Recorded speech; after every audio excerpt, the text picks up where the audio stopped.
Hello नमस्कार दोस्तों, study point 9 YouTube channel पे आप सभी का हार्दिक स्वागत।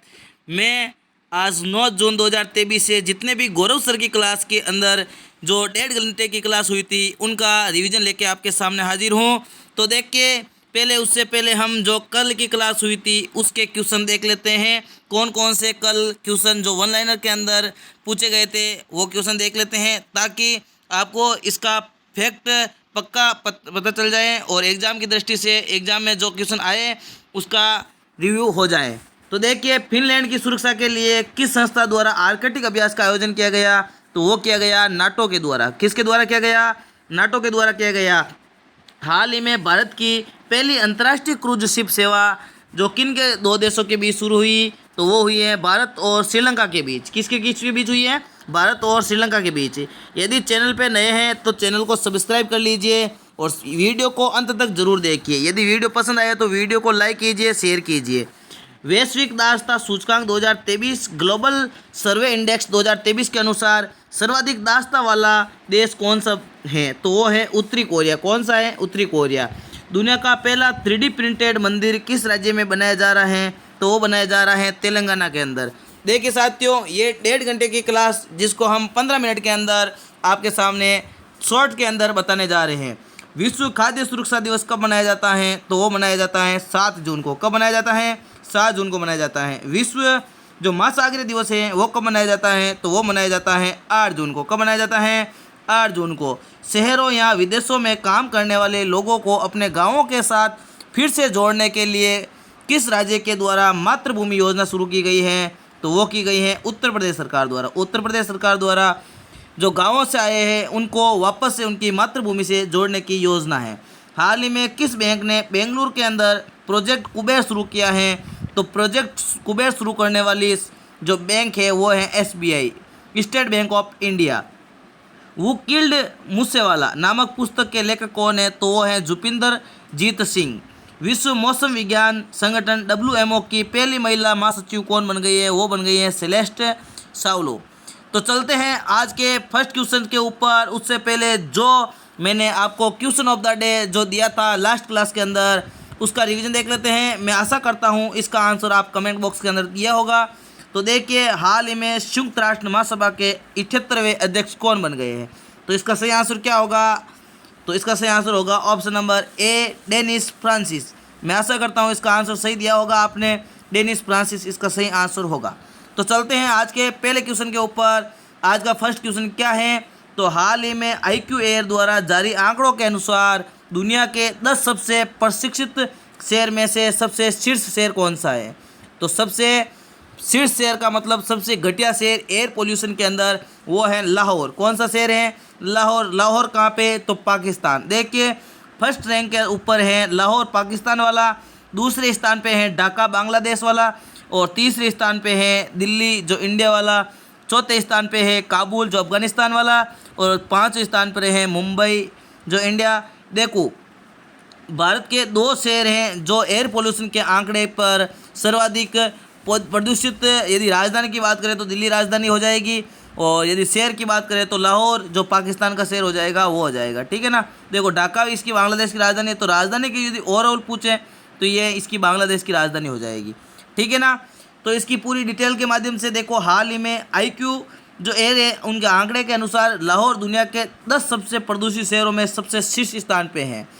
और जो एयर का मतलब हवा, तो हवा में प्रदूषण के स्तर सबसे ज़्यादा कहाँ पे है? तो लाहौर के अंदर है। ठीक है ना। और स्वास्थ्य के लिए सबसे खतरनाक भी हो सकता है।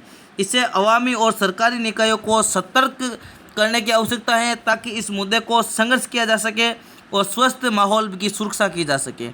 आज का नेक्स्ट क्वेश्चन नंबर 2 क्या कहता है?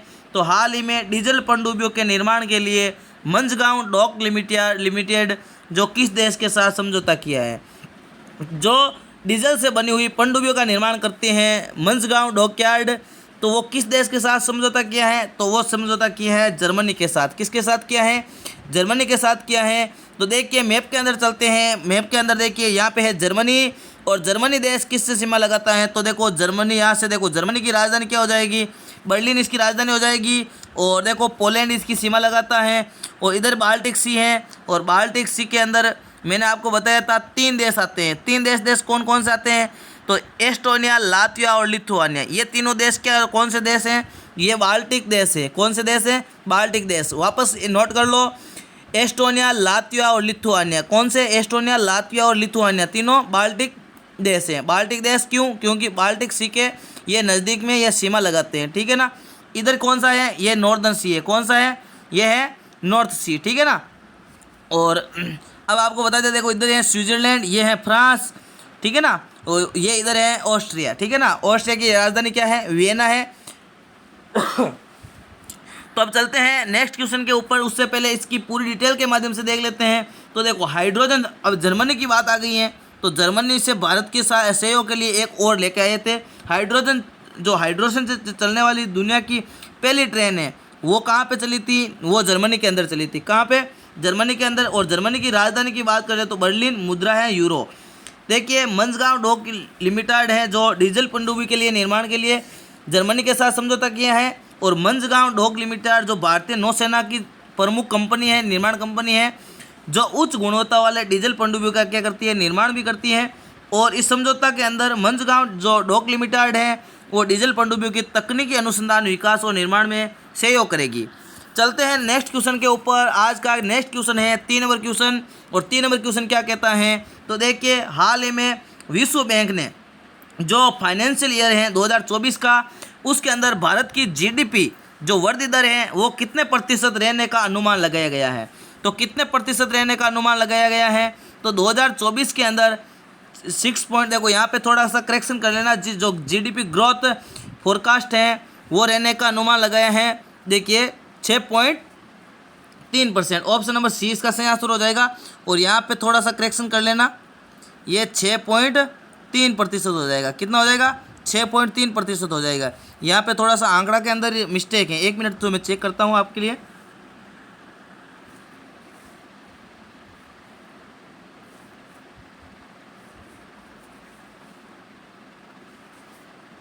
तो देखिए साथियों, यहाँ पे मिस्टेक नहीं है, यहाँ पे मिस्टेक है, ठीक है। ऑप्शन के अंदर मिस्टेक है। तो ऑप्शन के अंदर देखते हैं, देखो यहाँ पे लिखा हुआ 6.7%। तो 2024 के अंदर भारत की जो जीडीपी फाइनेंशियल ईयर रेट है वो रहने वाली है 6.7%। और यहाँ पे बी ऑप्शन सही कर लो, यहाँ पे 6.7%। कितना हो जाएगा? 6.7% इसका सही आंसर हो जाएगा। ऑप्शन नंबर बी इसका सही आंसर हो जाएगा, ठीक है ना। भारत की जीडीपी दर, वृद्धि दर 2024 के लिए फाइनेंशियल ईयर तो 6.7% रहने का अनुमान है, ठीक है ना। चलते हैं नेक्स्ट के ऊपर। देखो ये जारी कौन करता है? तो ये जारी करती है वर्ल्ड बैंक। और वर्ल्ड बैंक की स्थापना की बात करें तो 1945 के अंदर इसकी स्थापना हुई है। और इसका मुख्यालय वाशिंगटन डीसी के अंदर है। वर्तमान में इसके अध्यक्ष हैं जो वो अजय बंगा है। और यहाँ पे भी मिस्टेक हो गई ऑप्शन। देखो विश्व बैंक ने भारत की जो जीडीपी वृद्धि दर है वो 6.7% रहने का अनुमान लगाया है, ठीक है ना। 6.7% लगाने का अनुमान लगाया है। और ये एक प्रमुख अर्थव्यवस्था के मापक से है जो देश के आर्थिक विकास को मापने के लिए मदद करेगा। और विश्व बैंक द्वारा जो अनुमानित जीडीपी वृद्धि दर है ये सूचित करती है कि भारतीय अर्थव्यवस्था आने वाले दिनों के अंदर कहाँ पे स्थिर करेगी या उसकी क्षमता क्या रहने वाली है। नेक्स्ट क्वेश्चन की बात करें तो 4 नंबर क्वेश्चन क्या कहता है कि हाल ही में संयुक्त राष्ट्र सुरक्षा परिषद, जो संयुक्त राष्ट्र सुरक्षा परिषद है, देखो संयुक्त राष्ट्र के अंदर कौन कौन से निकाय हैं? तो वे 6 निकाय हैं। उन 6 निकायों के अंदर एक निकाय है सुरक्षा परिषद, एक है महासभा, इस प्रकार से एक है परनासी न्यायी, ठीक है ना। इस प्रकार से एक है सुरक्षा परिषद। तो इसके अंदर कितने अस्थायी सदस्य चुने गए? तो मैं आपको बता देना चाहता हूं कि टोटल जो सुरक्षा परिषद के अंदर होते हैं वो 15 सदस्य होते हैं। कितने सदस्य होते हैं? 15 सदस्य होते हैं। इसमें से तो 5 तो होते हैं परमानेंट सदस्य और इसमें से 10 सदस्य होते हैं जो होते हैं नॉन परमानेंट सदस्य। और 10 में से वर्तमान में अस्थायी के रूप में 5 सदस्य जो देश हैं उनको वहाँ पे चुना गया और 5 सदस्य नए चुने गए। और कौन कौन से? देखो अल्जीरिया, गुआना, जो कोरिया गणराज्य है, सिएरा लियोन है और स्लोवेनिया है। ये 5 जो देश हैं वो इसके अंदर सुरक्षा परिषद के अंदर चुने गए। यदि बात करें सुरक्षा परिषद की तो इसकी स्थापना हुई थी 24 अक्टूबर 1945 के अंदर। मुख्यालय न्यूयॉर्क के अंदर है जो संयुक्त राज्य अमेरिका है के अंदर है। और वर्तमान में जो प्रमुख की बात करें तो वो है एंटोनियो गुटेरेज। कौन है? एंटोनियो गुटेरेज है। महासभा में मतदान के बाद 5 देशों को संयुक्त राष्ट्र सुरक्षा परिषद के अंदर गैर स्थायी सदस्य के रूप में चुना गया। और मैंने बता दिया ये 500 देश के नाम। अंतर्राष्ट्रीय शांति और सुरक्षा बनाने के लिए जनवरी से शुरू होने वाले जो प्रमुख निकाय में शामिल होंगे और 2 साल के अवधि के अंदर ये काम करेंगे। नेक्स्ट क्वेश्चन 5 नंबर क्वेश्चन क्या कहता है, तो विश्व पर्यावरण दिवस पर प्रधानमंत्री नरेंद्र मोदी द्वारा रामसर स्थलों के संरक्षण के लिए किस योजना को शुरू किया गया है। तो जो रामसर स्थल है, वर्तमान में देखो बात करें रामसर स्थल की, तो रामसर स्थल मतलब वेटलैंड डे, और वेटलैंड डे कब मनाया जाता है, तो ये मनाया जाता है 2 फरवरी को। कब मनाया जाता है, 2 फरवरी के अंदर ये दिवस मनाया जाता है। और जो वेटलैंड डे है वर्तमान में रामसर स्थल की बात करें तो कितने हैं, तो वो भारत के अंदर 75 है। कितने हैं, 75 है। और यदि सर्वाधिक भारत के अंदर बात करें तो वो है कहाँ पे है, तमिलनाडु के अंदर। कहाँ पे है, तमिलनाडु के अंदर। सब सर्वाधिक कहाँ पे है, तमिलनाडु के अंदर। और तमिलनाडु के अंदर बात करें कितने हैं, तो वो है 14। कितने हैं, 14 रामसर स्थल हैं। ठीक है ना। अब योजना की बात कर लेते हैं, तो इसकी योजना हो जाएगी अमृत धरोहर योजना। कौन सी हो जाएगी, अमृत धरोहर योजना इसकी हो जाएगी सही आंसर। ठीक है, देखो अमृत धरोहर योजना है वो जिलों के महत्व है और उसके संरक्षण के लिए इस पर जोर देगी। और जो अमृत धरोहर योजना है उसके प्रदूषण और अतिक्रमण और जलवायु परिवर्तन के लिए विभिन्न मुद्दों के कारण जो खतरे में पड़े भारत के आर्द्र भूमि है उनकी रक्षा करने का यह कार्य करेगी। ठीक है ना। चलते हैं नेक्स्ट क्वेश्चन के ऊपर। और आज का नेक्स्ट क्वेश्चन है 6 नंबर क्वेश्चन। और 6 नंबर क्वेश्चन क्या कहता है कि विश्व पर्यावरण दिवस पर प्रधानमंत्री जो नरेंद्र मोदी जी हैं वो भारत के समुद्री तट जहाँ पे मैंग्रोव वृक्षारोपण है उनकी सुविधा को प्रदान करने के लिए किस योजना को शुरू किया गया है। अब बात कर लेते हैं मैंग्रोव वन। तो भारत के अंदर सर्वाधिक मैंग्रोव वन कहाँ पे है, तो वो सर्वाधिक मैंग्रोव वन है पश्चिम बंगाल। वेस्ट बंगाल के अंदर सर्वाधिक मैंग्रोव वन है। कहाँ पे है, वेस्ट बंगाल के अंदर सर्वाधिक मैंग्रोव वन है। ठीक है। पर्यावरण दिवस की बात करें तो पर्यावरण दिवस कब मनाया जाता है, वो मनाया जाता है 5 जून को। कब मनाया जाता है, 5 जून को पर्यावरण दिवस मनाया जाता है।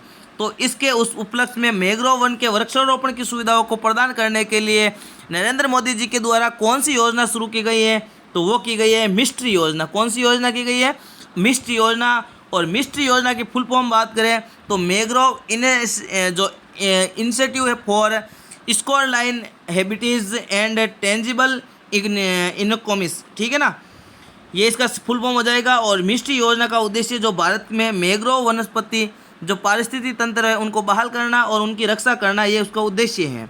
मैंग्रोव जो समुद्र में बढ़ते स्तर और तटीय क्षेत्रों में जो चक्रवात आते हैं उन पे जो समुदाय है वो आजीविका के ऊपर खतरों को कम करने के लिए ये महत्वपूर्ण जो भूमिका निभाएंगे। ठीक है ना। चलते हैं नेक्स्ट क्वेश्चन के ऊपर। क्वेश्चन नंबर 7 और 7 नंबर क्वेश्चन क्या कहता है कि भारत के पहले कार्बन न्यूट्रल गाँव, भारत के अंदर पहला कार्बन न्यूट्रल गांव के रूप में किस गांव को विकसित किया गया है। तो किस गांव को विकसित किया गया है, तो इसका सही आंसर हो जाएगा option number C, Bhiwandi taluka. कौन सा हो जाएगा, भिवंडी तालुका इसका सही आंसर हो जाएगा। ठीक है ना। ये पहल उद्देश्य कार्बन उत्सर्जन को कम करना और एक स्वच्छ और हरित पर्यावरण के लिए स्थायी जो पड़ता हो उनको बढ़ावा देना का है। और कार्बन न्यूट्रलिटी है वो कार्बन तटस्थ तक क्या है, तो देखिए कार्बन न्यूट्रलिटी या नेट जीरो कार्बन उत्सर्जन का तात्पर्य है कि जितनी कार्बन डाइऑक्साइड उत्सर्जित करते हैं उतनी ही कार्बन डाइऑक्साइड वातावरण से हटाई जाएगी। ठीक है ना। नेक्स्ट क्वेश्चन है क्वेश्चन नंबर 8। भारत और देखो इसके अंदर एक और फैक्ट बता देता हूँ कि वर्तमान में एक ऐसा देश है जिन्होंने समुद्र के नीचे कार्बन डाइऑक्साइड को स्टोर करने की बात की है, तो वो कौन सा है, वो है नीदरलैंड। ठीक है ना। भारत और किस देश की नौसेनाओं के बीच एकता अभ्यास का 6ठा संस्करण आयोजित किया गया है। तो देखो एकता अभ्यास, एकता जो युद्ध अभ्यास है वो किन किन के बीच होता है, तो वो होता है भारत और मालदीव के बीच। कहाँ किस किस के बीच होता है, भारत और मालदीव के बीच। और अब चलते हैं मालदीव के मैप के ऊपर। और मालदीव कहाँ पे है, तो देखिए ये इक्वेटर है। ठीक है ना। और ये मालदीव के जो भारत है वो भारत के जस्ट अंडमान निकोबार द्वीप के जस्ट नीचे स्थित है। और मालदीव की यदि राजधानी की बात करें तो ये कहाँ पे है, माले इसकी राजधानी है। ठीक है ना। ठीक है। चलते हैं अब नेक्स्ट क्वेश्चन के ऊपर, उसे पहले उसकी डिटेल देख लेते हैं कि भारतीय नौसेना के गोताखोर और समुद्री कमांडो 4 जून से 3 जुलाई तक मालदीव जो राष्ट्रीय रक्षा बल है MNDF के साथ अभ्यास एकता का 6ठा संस्करण मालदीव में होगा। और ड्राइविंग और स्पेशल ऑपरेशन के जो ऑपरेबिलिटी है उसको बढ़ाने के लिए दोनों सेनाओं के बीच वार्षिक युद्धाभ्यास होता है। मालदीव की राजधानी माले है, इसकी मुद्रा रुपया है। वर्तमान में यदि राष्ट्रपति की बात करें तो वो है इब्राहिम मोहम्मद सोलेह। कौन है, इब्राहिम मोहम्मद सोलेह। चलते हैं नेक्स्ट क्वेश्चन के ऊपर। Question number 9। हाल ही में किस देश ने एक दशक में अपनी उच्च मासिक मुद्रास्फीति दर्ज की है। तो ऐसा कौन सा देश है? तो वर्तमान में ऐसा देश है बांग्लादेश। कौन सा है? बांग्लादेश ने एक दशक के अंदर 10 वर्षों के अंदर उच्च मासिक मुद्रास्फीति दर्ज की है। बांग्लादेश की बात करें तो बांग्लादेश की राजधानी है ढाका और इस देश को कहा जाता है नदियों का देश। क्या कहा जाता है? नदियों का देश। नहरों का देश किसे कहा जाता है? पाकिस्तान को कहा जाता है। इधर नेपाल, इधर भूटान और ये आती है ब्रह्मपुत्र नदी और बांग्लादेश के अंदर भारत से प्रवेश करती हैं, ठीक है ना। और इधर से ये आती है गंगा नदी और यहाँ पे देखो पश्चिम बंगाल और भारत के पश्चिम बंगाल और बांग्लादेश के यहाँ पे हैं सुंदरवन का डेल्टा और इधर वापस सीमा लगती है किसकी? म्यांमार से। और इधर देखो यहाँ पे जो है 3 ओर से घिरा हुआ राज्य कौन सा है भारत का? वो है त्रिपुरा। कौन सा है? त्रिपुरा है, ठीक है ना। बांग्लादेश की राजधानी की बात करें तो ढाका है। प्रधानमंत्री वर्तमान में शेख हसीना, राष्ट्रपति शाहबुद्दीन चुप्पू, मुद्रा की बात करें तो टक्का है। और मई माह की सर्वाधिक यदि प्रतिशत की बात करें वृद्धि दर की तो वो रही है 9.94%। को कितनी रही है? 9.94% इसकी मुद्रास्फीति जो 10 वर्षों के अंदर सबसे उच्चतम मासिक मुद्रास्फीति है। चलते हैं नेक्स्ट क्वेश्चन के ऊपर। आज का है लास्ट क्वेश्चन। हाल ही में विश्व ब्रेन ट्यूमर दिवस कब मनाया जाता है? तो ब्रेन ट्यूमर दिवस कब मनाया जाता है? तो वो मनाया जाता है हमारे 8 जून को। कब मनाया जाता है? 8 जून को विश्व ब्रेन ट्यूमर दिवस मनाया जाता है। और विश्व ब्रेन ट्यूमर दिवस है उसके अंदर बात करें तो ये सबसे घातक बीमारियों के अंदर गिना जाता है, क्योंकि इस ब्रेन ट्यूमर होने के सही कारण स्पष्ट पता नहीं चल पाते हैं। इसके लिए इसकी सावधानी रखें और स्वस्थ रहें। ट्यूमर डे 8 जून को मनाया जाता है और ट्यूमर दिवस हर साल के रूप में 8 जून को ही मनाया जाता है और ये जागरूकता बढ़ाने के लिए, लोगों को शिक्षित करने के लिए मनाया जाता है। 8 जून 2000 को ये जर्मनी के अंदर ब्रेन ट्यूमर एसोसिएशन जो वहाँ की संस्था है, कहाँ पे? जर्मनी के अंदर। तो वहाँ पे ये इस दिवस को मनाने की शुरुआत हुई थी और 2010 के अंदर इंटरनेशनल ब्रेन ट्यूमर जो एनालिसिस हुआ था उसके अंदर 40,000 नए मामले आए थे भारत के अंदर। ओनली फॉर भारत के अंदर हर साल कितने? 40,000 नए मामले सामने आते हैं। तो चलते हैं आज के क्वेश्चन ऑफ द डे के अंदर और क्वेश्चन ऑफ द डे का आप इसका सही आंसर बताओगे। इसका सही आंसर क्या रहने वाला है? मैं आशा करता हूँ आप आज की क्लास के अंदर इसका सही आंसर बताओगे कमेंट बॉक्स के अंदर और मैं इसका सही आंसर वापस कल की क्लास के अंदर बताऊँगा। तो यदि वीडियो पसंद आया है तो वीडियो को लाइक कर दीजिए। चैनल पे नए हैं या चैनल को अभी तक सब्सक्राइब नहीं किया है तो चैनल को सब्सक्राइब कर दीजिए और वीडियो को दोस्तों के साथ भी शेयर कर दीजिए और हमारे मोटिवेशन के लिए एक प्यारा सा कमेंट कर दीजिए। हाल ही में किस देश का पहला जासूसी उपग्रह फेल हो गया था? ऑप्शन नंबर ए है उत्तरी कोरिया, ऑप्शन नंबर बी है दक्षिण कोरिया, ऑप्शन नंबर सी है तुर्की, ऑप्शन नंबर डी है ईरान। तो इसका सही आंसर क्या होगा? मैंने इसको इस जो ये क्वेश्चन है उसका 2-3 दिनों के पहले इसका क्या करवा दिया था? आपको आंसर करा दिया था। यदि इन क्वेश्चनों की क्यूज करना चाहते हो तो हमारे टेलीग्राम चैनल स्टडी पॉइंट 9 नाम से study point 9 daily current affairs update के ऊपर आपको क्यूज मिल जाएगी और इसकी पीडीएफ मिल जाएगी। तो वहाँ पे जाके आपको ज्वाइन कर लेना है। यदि आप टेलीग्राम पे नहीं मिलते हो, सर्च करने पे ये चैनल नहीं मिलता है तो आप हमारे इस वीडियो के डिस्क्रिप्शन के अंदर चले जाइए और वहाँ पे आपको इसका लिंक मिल जाएगा, उसको ज्वाइन कर लीजिए। Thank you. जय हिंद, जय भारत।